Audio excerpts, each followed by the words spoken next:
I am Laila, the ex-wife who was called fat.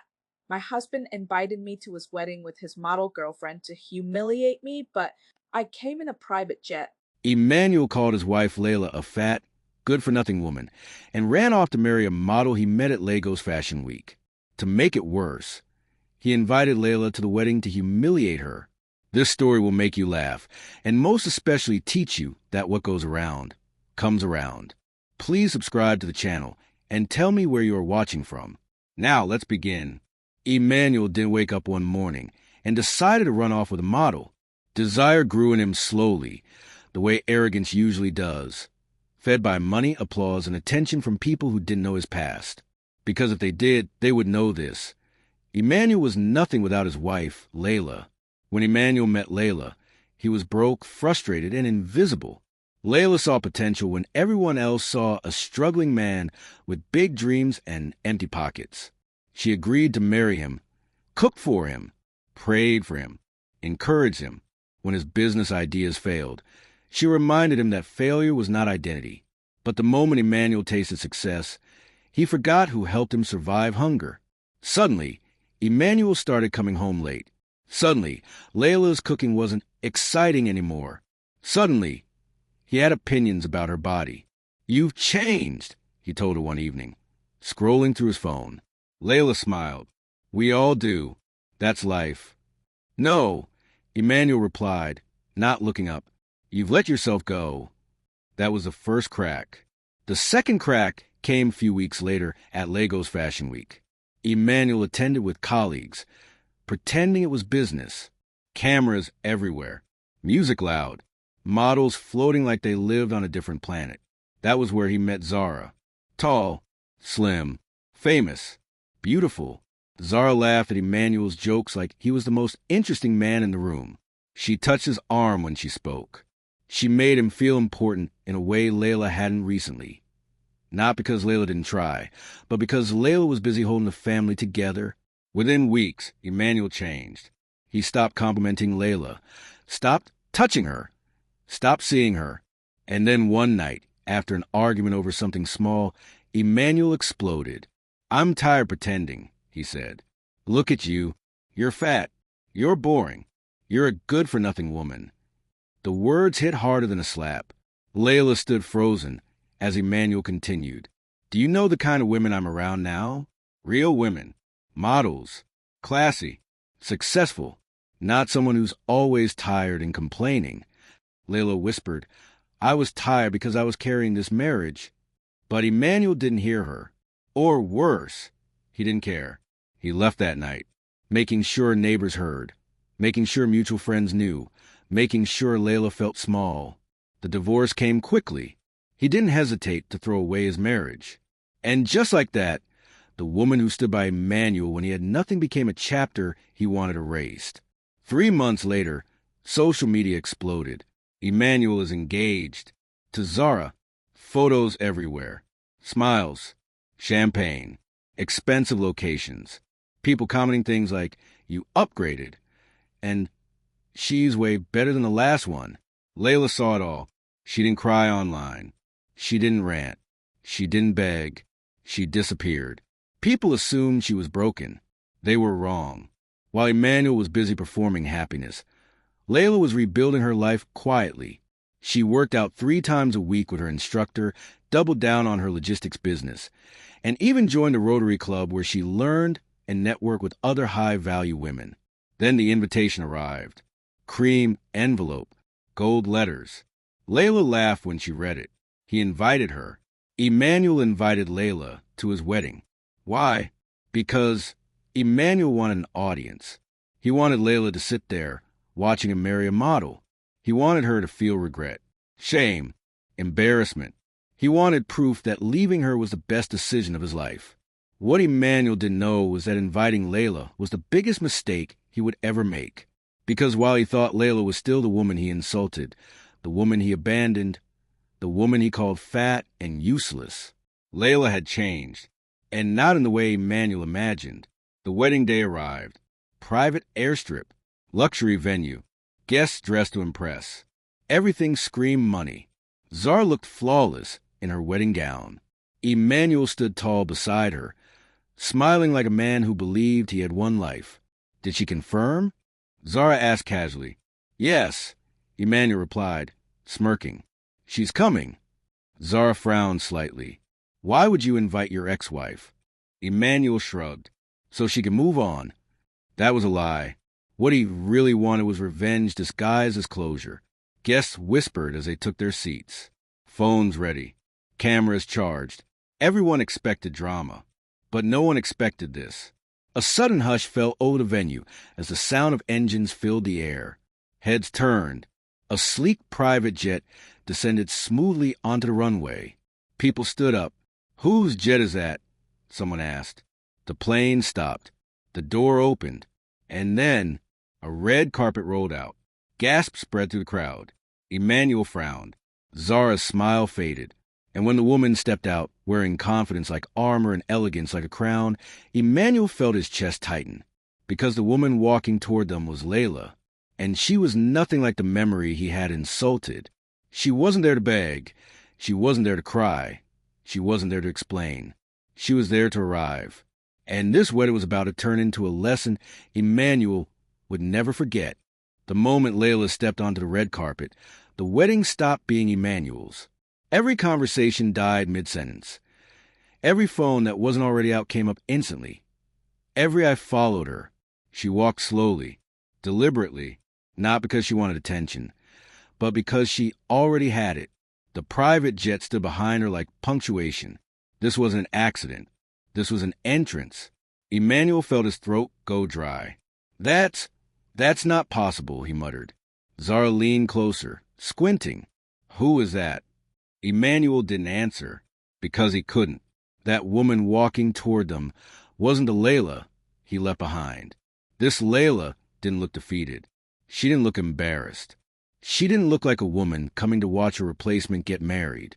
She looked like someone who owned the moment. The emerald green dress hugged her body confidently, unapologetically, not hiding, not shrinking. Her posture was straight. Her chin was up. Each step landed like a statement. Whispers exploded. Is that his ex-wife? No way. I thought she was poor. Wait, is that her jet? Someone laughed nervously. This is better than the wedding. Zara's fingers tightened around her bouquet. Emmanuel, she whispered through her teeth, why is your ex-wife arriving in a private jet? Emmanuel forced a laugh, probably rented, trying to impress. But his voice betrayed him, because Emmanuel knew something was wrong. Layla reached the entrance. Security hesitated, confused. She's a guest, Layla said calmly, holding out the invitation. Her voice was steady, clear, confident. The guard stepped aside immediately. The humiliation Emmanuel had planned flipped direction in real time. Layla walked past rows of guests, past women in designer dresses who suddenly felt underdressed, past men who straightened their backs when she passed. She didn't look at Emmanuel at first. That hurt more than anything. Finally, when she was close enough, she stopped. Then she looked at him, just once, and smiled. Not a bitter smile, not an angry one, a knowing smile, the kind that says, I survived you. Zara forced herself to step forward. Hi, she said stiffly. I'm Zara. I know, Layla replied politely. Congratulations. Her tone was warm, almost kind. That confused Zara more than anger would have. Emmanuel cleared his throat. Layla, you look different. Layla tilted her head slightly. So do you. That was all. No insults. No bitterness. And somehow, that silence screamed louder than words. Guests watched closely, waiting for a scene. But Layla didn't raise her voice. She didn't cry. She didn't accuse. She simply took her seat, front row, because her name was printed there. Emmanuel's heart pounded. This wasn't how it was supposed to go. He expected Layla to arrive small, maybe overdressed, maybe trying too hard, maybe looking uncomfortable next to Zara's perfection. Instead, Zara suddenly felt like the comparison. The ceremony began, but the energy had shifted. Guests whispered, phones buzzed, and then the murmurs started. Do you know who she is? I heard she owns a logistics firm. No, I heard she's a silent partner in 3 companies. My cousin works at the airport. She flies private regularly. Zara leaned toward Emmanuel. Why is everyone talking about her? Emmanuel snapped. Ignore it. But he couldn't ignore it, because the whispers were growing. When the officiant asked if anyone objected, it felt like the entire venue held its breath. No one spoke, but the damage was already done. At the reception, the humiliation deepened. The host took the microphone. We would like to acknowledge a special guest today, Mrs. Layla Adeyemi. Gasps rippled through the room. Layla stood gracefully. Mrs. Adeyemi, the host continued, thank you for sponsoring today's event logistics and transportation. The room exploded. Emmanuel froze. Sponsored? Zara turned sharply. What does that mean? Emmanuel swallowed. Because suddenly everything made sense. The private jet, the venue discount, the seamless arrangements. Layla had paid for part of the wedding, not to help him, but to witness him. Applause filled the air. Not polite applause. Real applause. Layla nodded slightly and sat back down. Emmanuel felt dizzy. This wasn't revenge. This was exposure. Later, as guests ate and drank, conversations shifted entirely. Not about Zara's dress, not about Emmanuel's success, but about Layla. How did she do it? She looks incredible. He really messed up. Zara overheard everything. Her smile became strained, her laughter forced. And then the final blow came. A man approached Layla respectfully. Ms. Adeyemi, he said, we need to discuss the acquisition. Zara's eyes widened. Acquisition? Layla nodded. After the wedding, Emmanuel felt the room spin. Acquisition of what? The answer came when his business partner pulled him aside. Emmanuel, he whispered urgently, you didn't tell me your ex-wife is a majority investor in the company. Emmanuel stared at him. What? She owns controlling shares. She bought them months ago. Emmanuel's knees nearly buckled. The same woman he called fat. The same woman he called useless. The same woman he invited to disgrace. She now owned him. And the wedding wasn't even over. By the time the cake was cut, Emmanuel already knew the truth. He just didn't want to accept it. He stood there in his tailored suit, smiling for cameras, but inside, everything was collapsing. His palms were sweaty. His thoughts raced. Every laugh in the crowd felt like it was aimed at him, because this wedding no longer belonged to him. It belonged to Layla. Across the reception hall, she sat calmly, sipping champagne, listening more than she spoke. People gravitated toward her naturally. Businessmen, influential guests. Women who once ignored her now smiled too brightly. She didn't boast. She didn't brag. She didn't need to. Emmanuel watched as one guest after another greeted her with respect. Ms. Adeyemi, it's an honor. We've heard so much about you. We should talk soon. Each word was a quiet slap. Zara noticed it too. At first, she told herself it didn't matter. Emmanuel loved her. He chose her. That should have been enough. But insecurity crept in like smoke. Why does everyone keep going to her? Zara whispered sharply. Emmanuel forced a smile. Because they're curious. That's not curiosity, Zara snapped. That's admiration. Emmanuel said nothing, because he knew she was right. When the speeches began, Emmanuel relaxed slightly. This was familiar territory. Praise, applause, validation. But then the MC smiled and said, before we continue, there is someone here today whose story deserves to be told. The room quieted. Emmanuel's heart sank. Layla Adeyemi, the MC continued. Would you please stand? Layla hesitated briefly. Then she stood. The applause was thunderous. Zara's fingers trembled. The MC continued. Many of you know her as Emmanuel's ex-wife. What many of you don't know is that she is the founder and CEO of Adeyemi Logistics, one of the fastest-growing logistics firms in West Africa. Gasps. Through strategic investments, resilience, and discipline, the MC went on, she has quietly built an empire. Layla smiled politely, embarrassed by the attention. Emmanuel felt like the air had been punched out of his lungs. Empire. The MC wasn't finished. Layla recently acquired majority shares in several companies, including Adeyemi Marketing Group. Silence. Dead silence. Emmanuel's world stopped. Zara turned slowly toward him. What did he just say? Emmanuel couldn't speak. Because at that exact moment, everything he thought he owned, his status, his power, his confidence, vanished. Layla didn't look at him. She didn't need to. After the speech, Emmanuel finally found the courage to approach her. Layla, he said quietly, forcing a smile, "Can we talk?" She studied him calmly. "Of course," she replied. They stepped aside, away from the crowd. Emmanuel swallowed. "I didn't know about all this." "I know," Layla said gently. "You never said anything. You never asked. That hurt. I made mistakes," Emmanuel continued.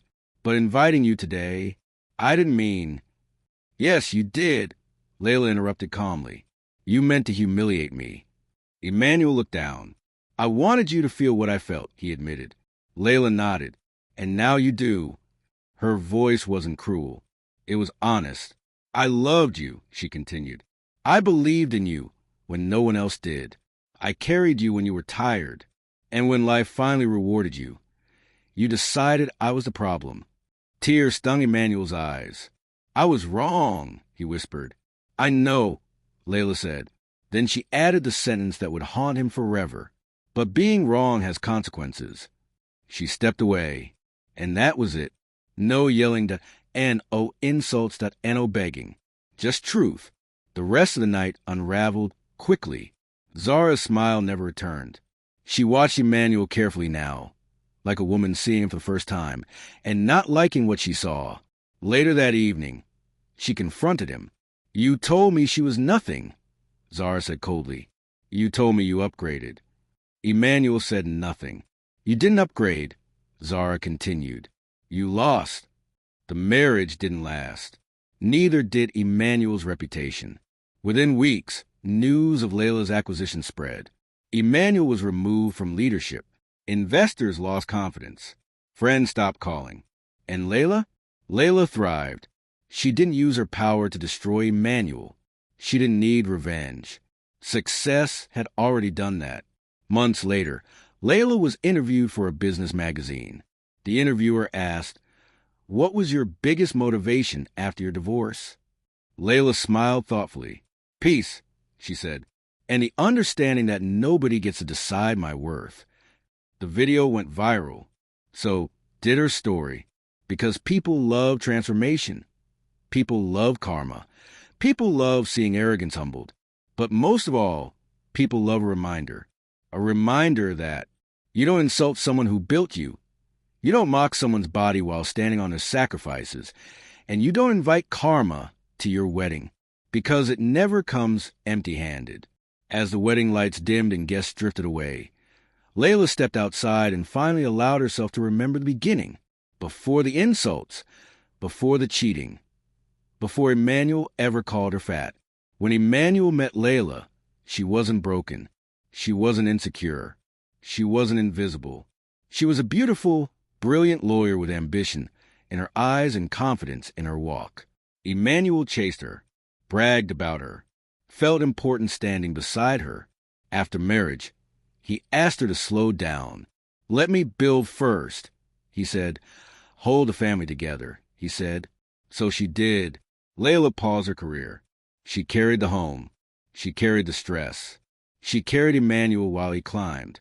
And her body changed, not from laziness, but from sacrifice. Every pound Emmanuel mocked was a pound earned supporting a man who forgot who helped him rise. Standing there now, Layla smiled. She didn't win because she lost weight. She didn't win because she became wealthy. She won because she remembered who she was before she gave herself away. The lawyer, the strong woman, the woman who paused her life, but never lost it. And as Layla walked away from that wedding, she wasn't walking away from Emmanuel. She was walking back to herself. Because sometimes karma doesn't come to destroy you. Sometimes it comes to remind you who you are.